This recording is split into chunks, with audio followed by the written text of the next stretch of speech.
Cumprimento a você, querido ouvinte, com a gloriosa paz do nosso Senhor e Salvador Jesus Cristo. Através deste testemunho, você será alcançado e sua vida será mudada, e a partir deste momento deixo para você um versículo da Palavra de Deus que se encontra em Romanos capítulo 8 e o versículo 1. O seguir, que diz da seguinte maneira: nenhuma condenação há para aqueles que estão em Cristo Jesus, que não vive segundo o conselho da carne, mas segundo o Espírito. Minha vida começou quando eu tinha 3 anos de idade, com meus pais de origem espírita, minha mãe kardecista e meu pai do candomblé, ambos exercendo alto grau no espiritismo, família de classe média. Um certo dia, andando com minha mãe no centro de São Paulo, fomos abordados por uma mulher, portando um brajá no seu corpo com um turbante branco na cabeça. Ela se identificou como mãe de santo. Após isto, ela falou com a minha mãe, que eu tinha algo muito forte e que comparecêssemos até aquele local. Chegando lá, eu, praticante de artes marciais, jiu-jitsu desde pequeno já introduzido no terreiro, comecei a aperfeiçoar a prática daqueles rituais. Aos 9 anos, fui recebido como ogã de um terreiro. Ogã nada mais é do que chefe de canticos de um trabalho espírita. Aos 11, tendo uma atividade diferente de outras crianças, pois vivia em meio a um terreiro e outros a uma academia, e quando eu tinha 12 anos, meu pai faleceu com câncer no pulmão direito, e foi aí que eu comecei a aprender o que é a vida lá fora. Minha mãe me deixou sozinho na cidade de São Paulo, apenas com minhas roupas, sem nenhum parente e sem lar para que eu pudesse me abrigar. A partir daí, fui morar no centro espírita. Durante 15 dias, comi restos de comida de restaurante, e comecei a partir disso criar ira dentro do meu pensamento, e dentro do meu coração. Após isso, comecei a me aprofundar cada vez mais, a me aprofundar nos aspectos da linha do espiritismo, estudando a fundo o que é o candomblé, a umbanda, o que é a quimbanda, o vodulismo, a magia negra, a bruxaria e o satanismo. Foi onde, aos 16 anos, fui nomeado diretor do Supremo Órgão de Umbanda e Candomblé do Brasil. O presidente desta seita me ofereceu uma viagem à Bahia, e disse que era necessário ir naquela mesma hora. Arrumei aquelas malas e peguei o primeiro voo com destino a Salvador, Bahia. Lá chegando conheci uma mulher, e esta mulher nada mais era a mãe Meninha do Cantoar, aonde eu passei 120 dias trancado no roncó, deitado com banhos de sangue diariamente, banhos de orixá Alaque, que nada mais é do que água de canjica, banho de abox, que significa banho de plantas podres dentro de um vidro. As minhas costas foram cortadas para implantação de sangue de animais, como de bode, de boi, de porco, foram vários cortes. Ela disse a mim para raspar, para que eu pudesse catular e pintar a minha cabeça. Aceitei aquilo na mesma hora. Eu só sairia dali pronto para enfrentar qualquer tipo de adversidade que o mundo pudesse colocar à minha frente. Nestes 120 dias não podia realizar,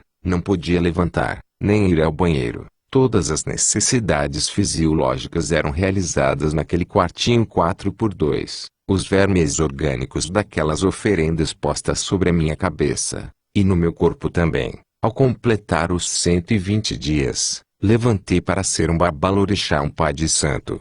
E foi daí que eu comecei a me envolver com pessoas e mais pessoas influentes, como senadores, deputados, e governadores, artistas, e cantores, e pessoas de alto nível social, e também pessoas de nível baixo que me procuravam. Comandava terreiros no Rio de Janeiro, na Grande São Paulo, e no interior do estado. Foi quando o inimigo da nossa alma chamado Satanás chegou a mim e disse, se eu queria mais poder, e automaticamente eu disse sim. Eu respondi a ele, afirmando aquela questão que ele havia me pedido, e ele me disse que, se eu pudesse trocar a minha alimentação a partir daquele momento, para que meu organismo pudesse acostumar-se com carne humana, pois eu teria que violar 16 cachorros para comer carne humana, e ter mais poder. Foi onde eu e a minha comitiva de médiuns fomos até o primeiro cemitério, pois os corpos eram analisados antes de serem violados. Naquela noite, indo em direção ao cemitério, tiramos a primeira urna para fora, e o semblante daquela pessoa estava abatido, o rosto fechado. Colocamos o punhal sobre seu estômago, e tiramos as vísceras, e comi. Meu organismo rejeitou, e eu expeli aquilo para fora. E naquele momento ele me disse, coma. Peguei do chão, e automaticamente após aquilo, ele pediu para que eu arrancasse aquele crânio daquele morto e comêssemos a massa encefálica, e bebemos o sangue do crânio e sucessivamente até chegar na 16ª pessoa. Foi eu analisar no velório desta última vítima que eu questionei o povo que eu acompanhava. Aquela esquife não chorava. Eu notei como Jesus também ao ver aquele esquife passando, e barrou a passagem daquele povo, e ordenou que o jovem que estava nela se levantasse e voltasse à vida. A partir daquele momento, Deus já estava dando ordens aos anjos a respeito da minha vida. Foi quando, naquela mesma noite, eu mais alguns daquela caravana, e entrando no cemitério, e desenterrando a última urna, que o Satanás havia pedido. Ao abrir a urna, eu me deparei com o semblante daquela moça que estava alegre, e não estava abatido, nem triste como os demais. Ela não portava crucifixo, e nem terço. Foi quando uma voz, como a voz de muitas águas, aonde os seus olhos estão sobre toda parte, pois, são como chamas de fogo, chegou a nós e disse, homem, lhe dou uma ordem, feche esta urna, e a enterre novamente, porque nos meus ninguém toca.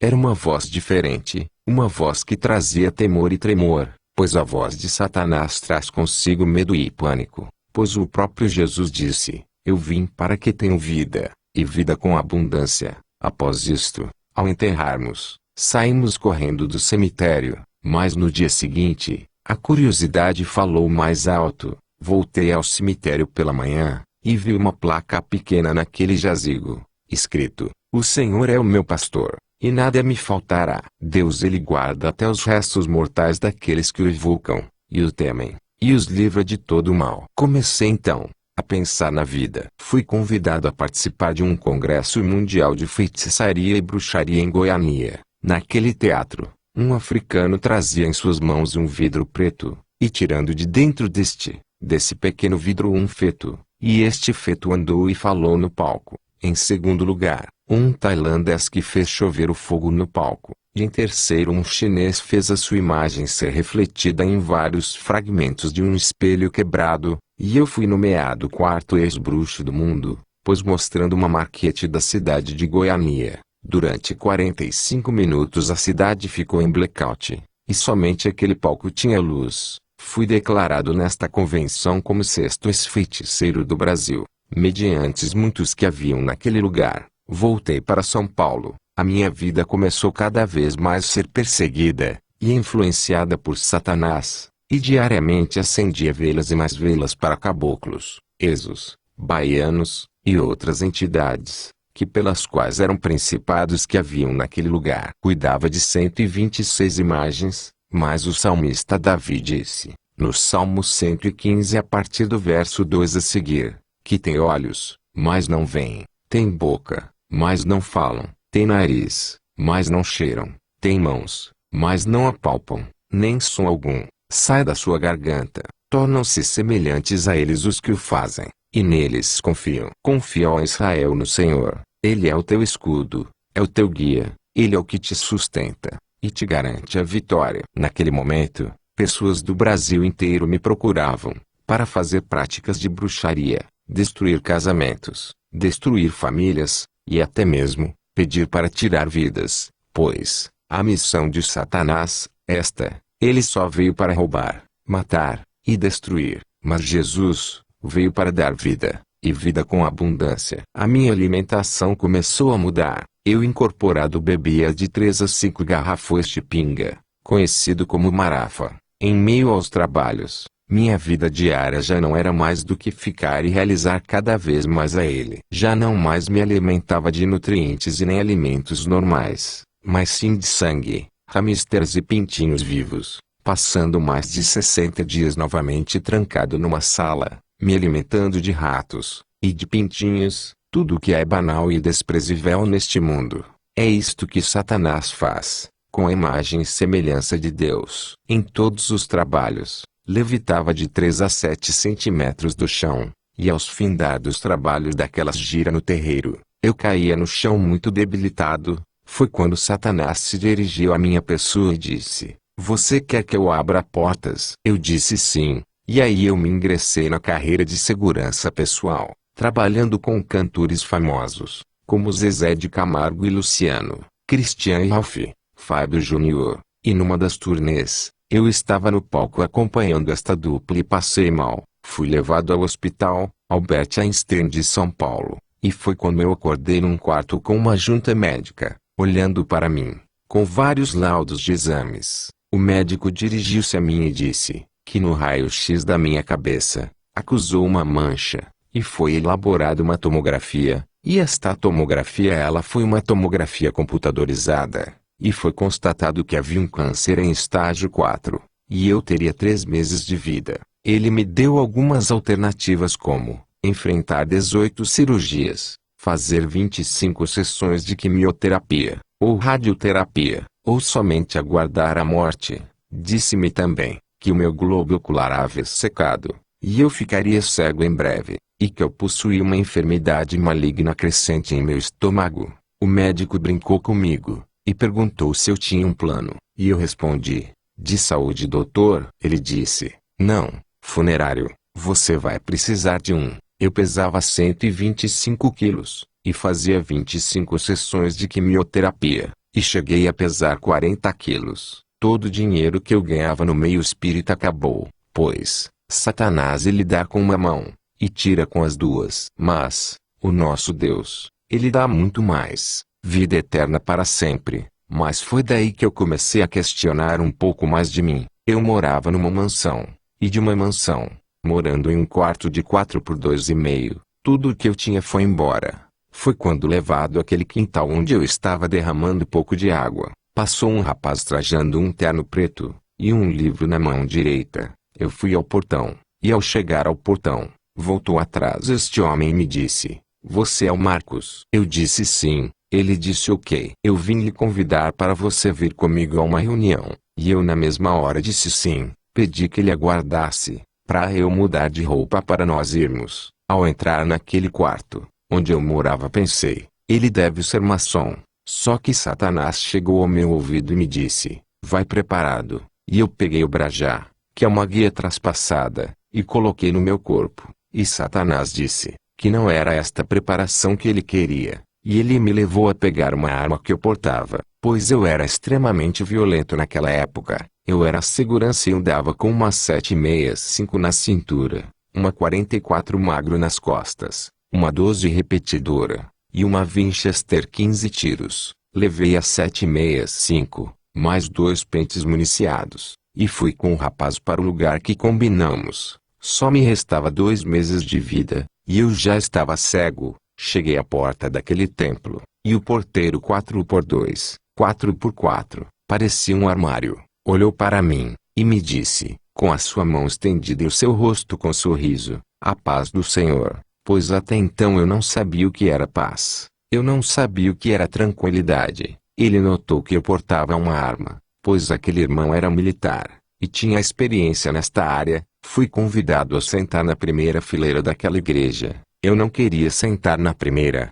e sim na última, e começamos a debater. Ele, tomado pelo Espírito Santo, pronunciou uma frase com muita unção e autoridade de Deus. Ele olhou bem dentro dos meus olhos e falou, sente na frente em nome de Jesus Cristo, porque há poder no nome de Jesus Cristo. Era um culto das irmãs do círculo de oração. De repente, eu escutei alguém chamando meu nome, e o som vinha da porta de entrada. Minha vontade era de sair dali correndo. Era uma irmã que estava pregando a palavra de Deus. Eu olhei para a porta e vi que não podia entrar na igreja, pois havia naquela porta 2 seres celestiais vestidos de branco, com lanças transpassadas de fogo em ambas as mãos. E ele só gritou para mim, atira nesta mulher. Coloquei a mão dentro da camisa e engatilhei a arma para atirar nela. Antes mesmo de eu sacar a arma ela disse, moço, se você me matar agora, daqui vou para o céu, mas e você? Para onde você vai? Quero lhe dizer uma coisa, maior é o que está em mim, do que o que está no mundo. Agora, ela se baseou na primeira epístola no livro de 1 João capítulo 4 verso 4, aonde diz, filhinhos, sois de Deus, e já tendes vencido o maligno. porque maior é o que está em vós, do que o que está no mundo. Foi naquela mesma hora, senhores, que eu me senti como se estivesse imobilizado, e eu estava, pois nenhum só músculo do meu corpo se movia. E ela começou a falar tudo a respeito da minha vida, do meu passado, do meu presente, e coisas que viriam ao meu futuro. Eu argumentei comigo mesmo. Esta mulher deve ser uma macumbeira de mão cheia. Imaginei que eu e ela juntos poderíamos ganhar muito dinheiro, mas, mal sabia eu que era, eu que estava saindo das garras de Satanás, e entrando nos átrios de Jesus. Ela fez um apelo para mim naquele momento, se eu queria aceitar o Senhor Jesus como o único e suficiente Salvador da minha vida. Eu fui com as mãos levantadas para frente e recebi Ele na minha vida, para a honra e glória do seu nome. Naquele dia me libertei daquela legião de principados e de potestades, e o culto, que terminava às 21h30, encerrou-se às 13h15 da manhã, e eu saí daquela igreja liberto. No dia seguinte me apossei de uma marreta potente e fui em direção àquele terreiro, e quebrei todas as imagens e disse para os médiuns que havia aceitado a Jesus. Eu disse: olha, eu aceitei a Jesus, a partir de agora eu não posso mais fazer nada. Aquelas pessoas, vendo o meu semblante diferente, aceitaram Jesus automaticamente, se converteram um a um. Hoje, onde era um terreiro, é uma igreja evangélica. Faltando 1 mês e meio para minha morte, o pastor me convidou a me batizar nas águas. Foi quando, entrando no tanque batismal, Satanás me disse: sai destas águas, pois eu tenho o dobro de tudo isto para lhe dar. E eu disse: não, a partir de agora eu tenho o direito da vida eterna. Não importa se a carne vai morrer, importa que meu espírito viva eternamente. Ao sair da imersão naquelas águas, vi um anjo em minha direção e disse para mim: a partir de hoje faço promessa de vida eterna à sua pessoa. E eu disse: amém. No dia seguinte fui para São Paulo desanimado. Eu quero lhe dizer uma coisa. Se você pensa que tem 3 anos com Jesus e as outras pessoas têm 3 meses, e aquela pessoa tem sido mais rápida abençoada pela mão do Mestre, mas você está dizendo, parece que Jesus para ele está adiantado, mas para mim está atrasado. O que chega adiantado e atrasado é Satanás. Deus chega na hora certa e no momento certo para te dar a vitória. Eu quero lhe dizer uma coisa. Deus vai cumprir com todos os desígnios da sua vida. Pois a palavra de Deus diz que ele não é homem para que minta, muito menos filho do homem para que se arrependa. As palavras dele jamais hão de passar. Porque pode passar os céus e a terra, mas as suas palavras jamais hão de passar. Ao descer do ônibus no centro, ao caminho do hospital, uma mulher que nunca vi, segurou no meu braço e disse: moço, o mesmo Deus que você serve, é o Deus que eu sirvo, e ele manda lhe dizer que você vai sair curado hoje. E eu disse amém, porque a Bíblia diz: quando 2 ou mais de vós concordardes aqui na terra, será também ali no céu. Eu, andando 50 metros, passei mal, tive convulsões, coloquei a mão no rosto e percebi que de minhas narinas estava saindo uma carne roxiosa podre que cheirava mal. Senti um atordoamento e pedi para um taxista parado naquele local que me levasse ao hospital. Chegando lá desmaiado, acordei com os mesmos médicos que haviam comentado a respeito da minha doença, e eles, com outros laudos, tirados daquela hora, com olhares perplexos e indagativos, me falaram que eu não tinha mais secreção, nem raiz, nem coágulo, e nem tumor, não estava mais cego, e não tinha nada no estômago. Foi quando o diretor da junta médica olhou para mim e disse: que remédio eu havia tomado. Automaticamente eu lhes falei que o meu remédio era Jesus Cristo, e citei o Salmo 37 verso 5, que diz da seguinte maneira: entrega os teus caminhos ao Senhor, confia nele e o demais ele fará. E eu fiz um apelo àqueles médicos, e todos se converteram, e receberam o Senhor como Salvador de suas vidas. Nesta hora, você, amado e querido ouvinte da Palavra de Deus, eu quero dizer uma coisa para você. Não importa o tamanho do seu problema, não importa qual é a doença que você esteja, pois eu quero te apresentar um advogado, eu quero lhe apresentar um juiz, eu quero lhe apresentar um auditor da sua vida que se chama Jesus Cristo de Nazaré, e ele vai visitar a sua vida com poder, ele vai visitar a sua vida com graça, com autoridade, com supremacia neste momento, Porque a palavra de nosso Deus ela diz no livro de Romanos no capítulo 10 no versículo 9 a seguir: se confessares ao Senhor Jesus Cristo como o único e suficiente Salvador da sua vida, e crerdes que Ele ressuscitou de entre os mortos, serás salvo. E para que você tenha esta salvação, eu quero orar pela sua vida. Quero lhe dizer uma coisa: se for um problema financeiro, se for um problema dentro do seu lar, se for um problema dentro do seu trabalho, Jesus Ele está aí com você neste momento. Ele está na tua casa, Ele está no seu trabalho, Ele está neste hospital, Ele está na sua igreja. Eu quero que você curve a sua cabeça, e eu quero lhe dizer uma coisa: há solução para o teu problema. Senhor, venha neste momento alcançar esta vida, porque Tu conheces o coração destas pessoas que estão ouvindo este relato, este testemunho. Pai, vai ao encontro desta vida neste momento. Senhor, se for um problema financeiro, que o Senhor venha resolver agora. Senhor da glória e da graça, venha resolver este problema sentimental desta pessoa. Ajuda, esclarece, Pai, aplana os caminhos desta pessoa, porque esta pessoa está aceitando o Senhor como o único e suficiente Salvador da sua vida. Escreve o nome desta pessoa no livro da vida. Coloca os pecados dela neste grande mar do esquecimento. Sela com teu sangue. Capacita ela para a vitória em nome de Jesus Cristo. Amém. Se você foi alcançado por este testemunho, procure a igreja evangélica mais próxima da sua casa. Em nome de Jesus Cristo. Eu quero lhe dizer que Deus vai cumprir com todos os desígnios da sua vida, e pelas quais um dia Ele fez promessa dentro de você. Fique na dispensação do Senhor Jesus e que Deus lhe abençoe para sempre.